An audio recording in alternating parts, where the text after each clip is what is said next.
को जय वाल्मीकि, जय भीम, नमो बुद्धाय, जय मूल निवासी। दोस्तों और साथियों, मैं चरणदास का अम्बेडकर डायलॉग्स यूट्यूब चैनल में आप सभी का एक बार फिर हार्दिक स्वागत करता हूं। दोस्तों और साथियों, अम्बेडकर डायलॉग्स यूट्यूब चैनल में आज एक बहुत ही रोचक और बाबा साहब भीमराव अम्बेडकर के हृदय के विचार, उनकी अंतरात्मा से निकले विचार और उपदेशों के ऊपर है, जिसका नाम है मूक नायक। जी हाँ साथियों, मूक नायक 25 दिसंबर 1920 शनिवार। मैं कमज़ोर हूँ, अज्ञानी हूँ, अशिक्षित हूँ, मेरे हाथों से क्या होगा, मैं क्यों इस झंझट में पड़ूँ। इस तरह से तुम अपना धैर्य मत खो। जो भी तुम्हें आता है उसे तुम अपने साथियों को, अपने पड़ोसियों को बताओ।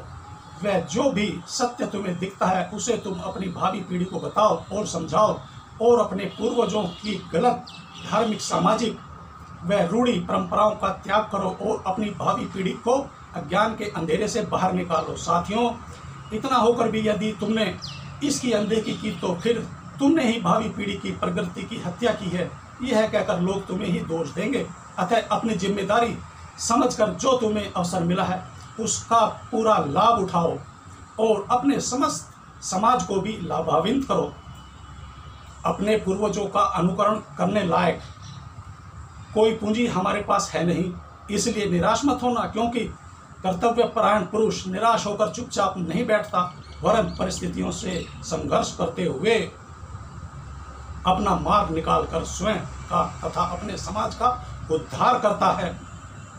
अतः में शीलवान तथा चरित्रवान बनना चाहिए और दूसरों के समक्ष आदर्श प्रस्तुत करना चाहिए, जिससे कि अपने भावी वंशज उसका अनुकरण कर सके। कोई हमें दुनिया में लाया है तथा उसने ही हमें पाला व छोटे से बड़ा किया है, यह बात ध्यान में रखनी चाहिए और हमें जाति बंधन के भार से मुक्त होकर जन कल्याण के कार्य करने चाहिए। और आप ऐसी आशा बिल्कुल ना करें कि कोई दौड़कर आएगा, और हमारे उद्धार के लिए यदि कोई सज्जन दौड़कर आया भी तो वह अकेला क्या कर पाएगा। साथियों, वह हमें हाथ पकड़कर थोड़ी देर तो सहारा देगा, वह सही रास्ते पर छोड़ देगा, परंतु यदि हम हमेशा के लिए उसकी मदद पर आधारित रहे तो हम अपना नुकसान कर बैठेंगे। इसका मतलब यह है कि कोई कब तक हमें सहारा देगा, और उसने हमें जो सहारा दिया है उसे अपने समाज में नहीं दे पाए तो वह सहारा व्यर्थ ही जाएगा, बल्कि हम अपनी भावी पीढ़ी का भी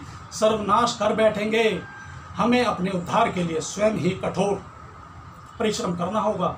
हम पीढ़ी दर पीढ़ी जो जातिगत अन्याय, अत्याचार, प्रतिकार होता आया है उससे मुक्ति पाने के लिए समस्त पीड़ित समाज को साथ मिलकर प्रतिकार करना होगा। इसके लिए हमें आगे पीछे नहीं देखना चाहिए और इसके अलावा कोई दूसरा मुक्ति का मार्ग नहीं है।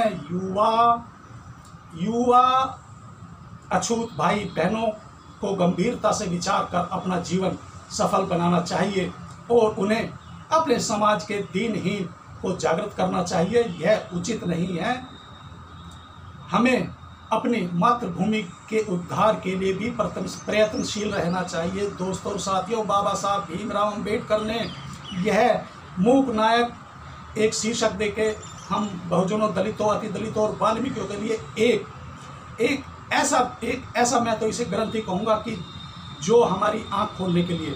जी हाँ साथियों, मगर मैं बड़े दुख के साथ कह रहा हूँ कि साथियों, हमारा समाज उस समय तो चलिए अज्ञानता या अनपढ़ता या सुविधा ना होने के कारण मूक नायक था, मगर आज भी पूर्णतः सुविधा संपन्न होने के बावजूद, पढ़े लिखे होने के बावजूद, दिल्ली देहात में रहने के बावजूद भी मेरा समाज आज भी, साथियों माफ़ी चाहूँगा, कहीं ना कहीं मूक नायक है।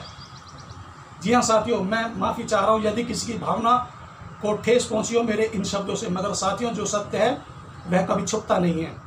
तो दोस्तों और साथियों, मैं अब आपका ज़्यादा समय न लेते हुए आप लोगों से सभी से एक बार पुनः जय वाल्मीकि, जय भीम, नमो बुद्धाय, जय मूल निवासी।